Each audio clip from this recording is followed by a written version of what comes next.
natyrisht se duket sikur përdikon ditë feste, po shenjat e zeza që i kalon ky proces dhe rreziku që këto të kalojnë pa marrë rrugën e organeve drejtësisë, përbën rrezik realisht edhe për demokracinë. Deformimi i rezultatit që vjen prej hezitimit apo refuzimit të qoftë PZAP-s, qoftë Supremës, kur faktet kanë qenë të renditura para sa lejojnë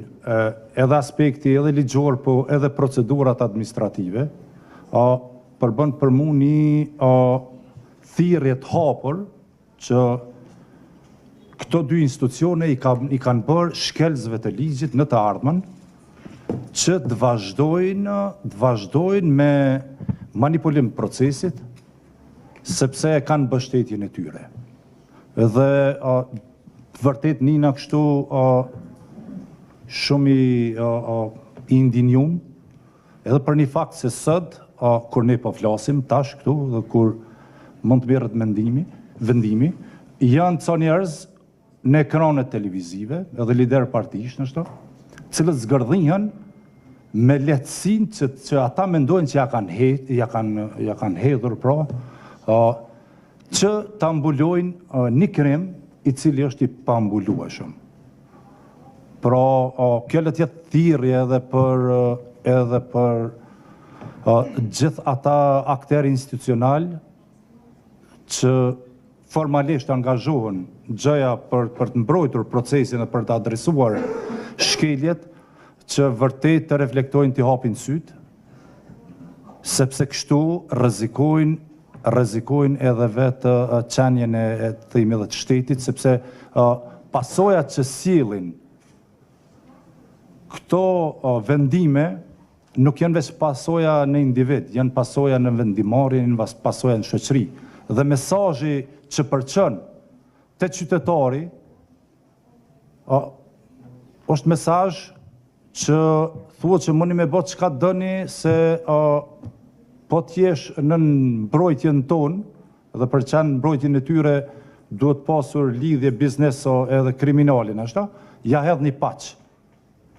Edhe ky është mesazh që unë nuk kisha dashur me pa në Kosovën e vitit 2025. 25 vjet pas luftës. Të kemi një situatë të tillë ku vrehen qartë shkeljet e bëra, manipulimi bërë dhe të mos kemi veprimin e institucioneve që paguhen për ta kryer detyrën e tyre, e këto shkelje nuk i kemi paraqit vetëm ne dhe unë, që i kam bërë po dhe të tjerët në prokurorinë e shtetit, si antari KQZ-s, duke e pa trendin bashkë edhe me kolegë tjerë që e din këtë vërtet, dhe të mos merret asnjë veprim për shkak qoftë të ndërhyrjeve nga brenda a jashtë në këto institucione, politike e parapolitike, është pak me thonë le të mbetet ndërgjegjjen e tyre, po unë uroj që të ndodh një vetting, e të ndodh një proces i tillë që na heq bërllogun prej këtyre institucioneve, gjitha institucioneve, ku ka bërllog tillë i cili na mbulon edhe na pamundson votën e lirë, vullnetin e lirë të qytetarëve, edhe institucione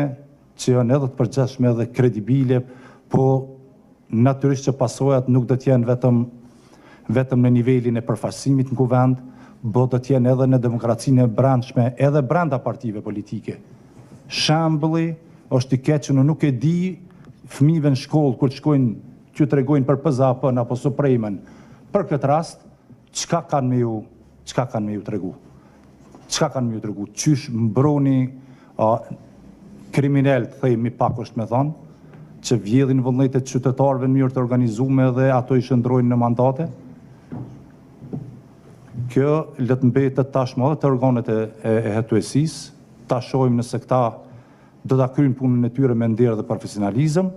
po ta shohim edhe të gjykata kushtetuese. derisa, fatkeqësisht, kolegët e mi dhe institucionin tim këtu, e shoh të dështuar në këtë drejtim, sepse kanë vrejt, kanë pa, edhe heshtin, edhe nuk e flasin, edhe nëse sot i ndodh dikujt, nesër kom i ndodh dikujt tjetër, nëse ne vazhdojmë me hesht. Jo, në qarta,